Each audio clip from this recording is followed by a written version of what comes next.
Plot खरीदने के बाद सबसे पहला काम क्या होता है? प्लाट की सफाई होती है, उसकी लेआउट करते हैं। लेआउट का मतलब है जो नक्शा बना होता है। इसका नक्शा किस तरह से आपने तैयार किया? जिधर खड़े हैं गराज बनाया हुआ है, साथ इसके लॉन दिया हुआ है। अंदर जाके टीवी लान शुरू हो जाएगा, ड्राइंग रूम आ जाएगा, फिर सीढ़ियों की जगह छोड़ी हुई है, पीछे गली है इसके और साइड में भी गली है वेंटिलेशन के लिए। पीछे 2 बेड है, अटैच बाथ है इसके घर के, एक किचन है इसमें, किचन के लिए भी ओपन जगह छोड़ी हुई है।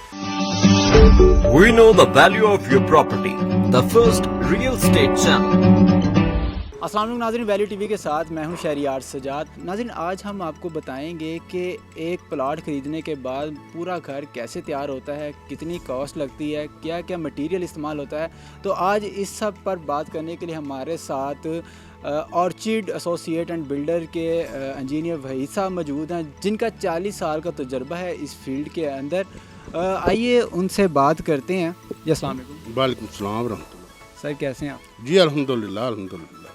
अच्छा, मुझे ये बताइएगा भाई साहब कि 12 मरले के ये प्लाट है। जी जी प्लाट ख़रीदने के बाद सबसे पहला काम क्या होता है? जी प्लाट की सफाई होती है। प्लाट की सफाई करने के बाद उसकी लेआउट करते हैं। लेआउट का मतलब है जो नक्शा बना होता है उसके ऊपर हम चूना फेंकते हैं। चूना फेंकने के बाद उसकी खुदाई कर देते हैं।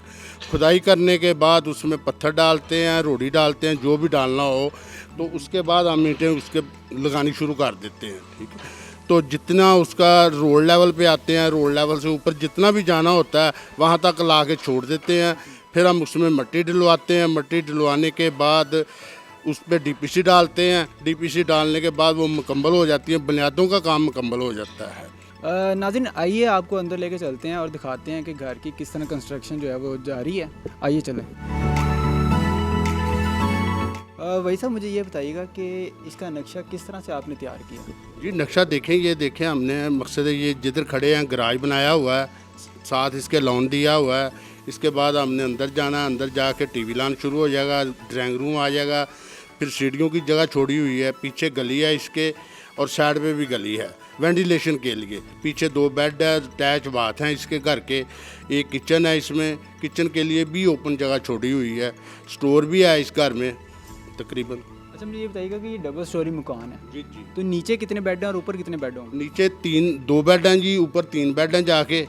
ड्राइंग रूम में ऊपर भी बेड ही बनता है जाके, तो ऊपर तीनों बेडों के साथ अटैच बाथ है और ऊपर टेरेस भी छोड़ा हुआ है। बाकी टीवी लान के ऊपर टीवी लान है, किचन के ऊपर किचन है हमारा, स्टोर के ऊपर स्टोर है। नक्शे के बाद यहाँ पे खुदाई की जाती है। खुदाई करने के बाद जो ईंटों का प्रोसेस शुरू होता है, जी जी। तो ज़रा उस बारे में हमें ज़रा अच्छे से ज़रा गाइड करिएगा कि ईंटों का क्या सूरत हाल है, किस तरह ये पूरे घर में ईंट जो है वो लगती है और अच्छी ईंट कौन सी है, ज़रा इस बारे में सबसे बताइएगा। अच्छी ईंट जो है जी वो अव्वल ईंट होती है। अव्वल ईंट इसमें हमारे 12 मरले के घर में तकरीबन जो कास्ट हुई है नीचे बुनियादों तक डीपीसी तक वो 60,000 के करीब हुई है। तो फ़ी हज़ार जो हमने ईंट की ख़रीदारी की थी वो 13,000 रुपये फ़ी हज़ार ख़रीदारी की है। तो गराज ये हमारा जिधर खड़े हैं ये गराज है, साथ इसके ओपन एरिया थोड़ा दिया हुआ है गार्डन के लिए। अच्छा, टोटल सीमेंट इस घर में कितना लगा?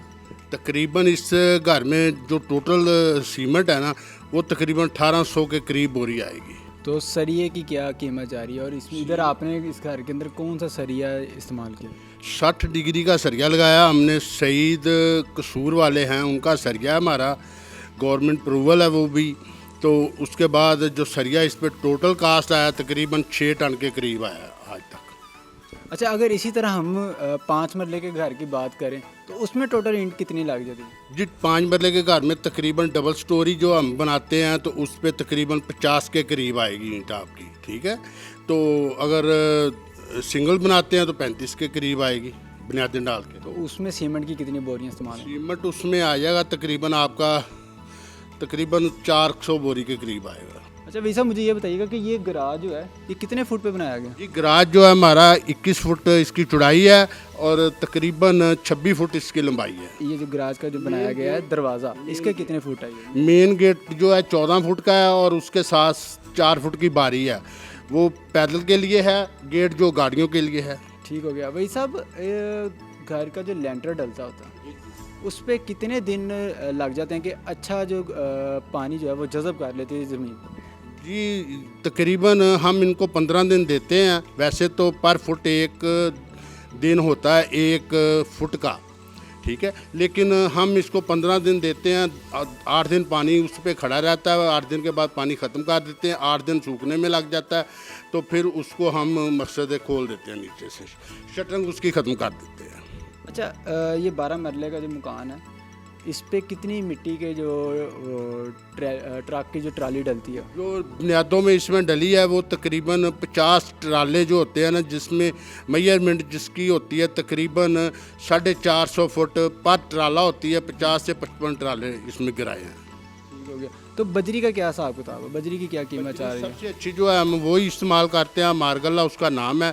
तकरीबन इस वक्त उसका रेट जो है 82-83 रुपये जा रहा है। जब हमने ख़रीदी थी तो तब 75 रुपये था। नाज़रीन, आइए आपको लेकर चलते हैं अंदर की जानिब, आपको कमरे वगैरह दिखाते हैं, तो आइए हमारे साथ। ये हमारा ड्राइंग रूम है जी। इसके लिए हमने 14 फुट बाई 19 फुट जगह ली है। ये 14-19 का ड्राइंग रूम है, ठीक है जी। ये हमारी सीढ़ी है, सीढ़ी के लिए जगह है।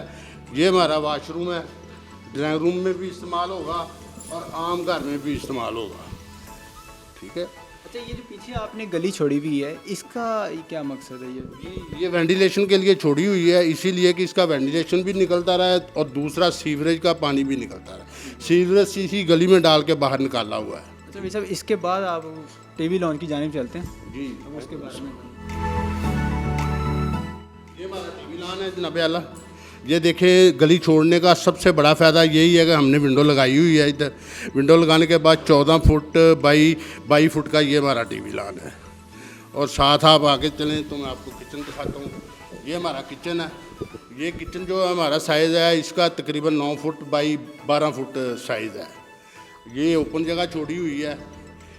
स्टोर को भी खिड़की लगाई है इधर से और किचन को भी लगाई है। इसका क्या बनाने का मकसद है? वेंटिलेशन के लिए, सिर्फ हवा मिलती रहे। पाकिस्तान है, इसमें पता तो है आपको, लाइट जाती है। अच्छा, इसके बाद बेडरूम की जानिब चलते हैं। नाज़रीन, इस टाइम हम बेडरूम की जानिब चलते हैं। आइए आपको बेडरूम भी दिखाते हैं। जी, ये हमारा बेड है। इसका साइज़ जो है हमने 12 फुट बाई 16 फुट रखा हुआ है, ठीक है। इसके साथ ही हमारी ये ड्रेसिंग है, इसमें अलमारी बन जाएगी कपड़ों के लिए। इसके साथ अटैच बाथ है। ये सारी आपने अलमारी के लिए बनाई है? जी, ये सारी अलमारी के लिए। ये वाशरूम है, इसका साइज़ है 9 फुट बाई 6 फुट। तो इसमें WC भी लगाई हुई है, कमोड भी लगाई हुई है और वाश जो है इसका बेसन है वो भी है। वो आखिर पे जाके हमने शावर लगाया हुआ है इसका। आइए दूसरे कमरे की जानिब चलते हैं। इसका साइज़ जो है ये 14 फुट बाई 16 फुट ही है। ये हमने कैबिनेट दी हुई है इसकी। इसका साइज़, पीछे इसका वाशरूम है। वाशरूम का साइज़ जो है 10 फुट बाई 6 फुट है। तो इसमें भाई साहब ये जो मार्बल इस्तेमाल किया जा रहा है, ये कौन सा किया जा रहा है पूरे घर के अंदर? जी, ये जो मार्बल हमने इस्तेमाल किया है इसको ज़ियारत वाइट बोलते हैं। ये तकरीबन हमने 120 रुपये लिया है। तो आगे रगड़ाई हो रही है, पता चलेगा इंशाल्लाह ये निकलेगा तो कैसा निकलता है। सही हो गया। जी, ये हमारा फर्स्ट फ्लोर पे आ गया हम। फर्स्ट फ्लोर के सामने हमारा एक बेड है। वो बेड आप अंदर से देख सकते हैं। उसके साथ अटैच बाथ भी है। और ये जिधर मैं खड़ा हूँ ये टेरेस है हमारा। आइए नाज़रीन, आपको टेरेस को दिखाते हैं। आपको टेरेस आपको दिखाएं। भाई साहब, मुझे ये बताइएगा कि ये टेरेस कितने फुट का आपने बनाया है? ये टेरेस जो है हमारा तकरीबन 20 फुट बाई 20 फुट का है तकरीबन। तो इसके साथ जो नीचे जगह हमारा नीचे वाला बड़ा था गराज, उसके ऊपर हमने ये बना दिया है वाशरूम। ठीक हो गया। तो इस पर जो ये पूरे मुकम्मल ये आपने जो डिज़ाइनिंग की हुई है, इस पर क्या ख़र्चा है? जी, खर्चा तो तकरीबन ऐसे ही है। खर्चा तो बिल्डिंग के ऊपर ही आ रहा है ना, जितना आ रहा है। तो ये लैंटर के हिसाब से डाला, लेकिन ये बीम डले हुए हैं सारे जो डिज़ाइनिंग की है। तो नीचे तो वही है दीवारेंगे। तो ये खिड़की का जो साइज़ आपने रखा हुआ है, ये कितना? जी, ये वाला साइज़ जो है हमारा ये 4 फुट बाई 5 फुट की है। ये सीढ़ियों को सिर्फ लाइट देगी। सीढ़ियों को सिर्फ लाइट देगी? हाँ जी। जी भाई साहब, ये जो कमरा आपने तैयार किया है, ठीक है, ये क्या नीचे वाले कमरे से मुख्तलिफ है?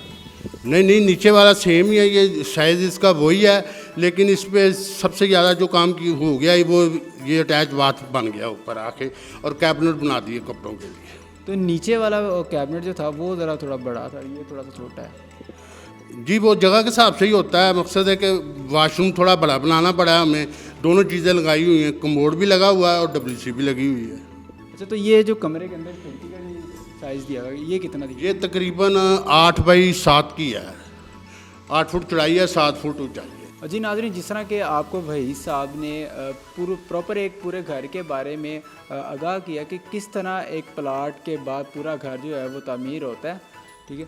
अगर नाज़रीन आप कोई स्पेनिश किस्म का घर या आप कोई प्लाट लेते हैं, उसके बाद आप चाहते हैं कि जी मैं अपनी ख्वाहिश के मुताबिक जो है अच्छा घर तैयार करूं, एक स्पेनिश किस्म का घर तैयार करूं, नए जो जदीद किस्म के जो नक्शे आ रहे हैं उसके मुताबिक घर तैयार करूं, तो ऑर्चिड एसोसिएशन एंड बिल्डर जो वही साहब जो हैं, जिनका 40 साल का इस फील्ड के अंदर तजर्बा है, आप उनसे रब्ता कर सकते हैं। इनका कॉन्टैक्ट नंबर हमारी स्क्रीन के ऊपर आपको दिखाई दे रहा होगा। इसी के साथ हम प्रॉपर्टी से रिलेटेड आपको तमाम मालूमात से आगाह करते रहेंगे, नए से नए प्रोग्राम आपके लिए लाते रहेंगे। अपने मेज़बान शहरियार सजाद को इजाज़त दीजिए। अल्लाह हाफिज़।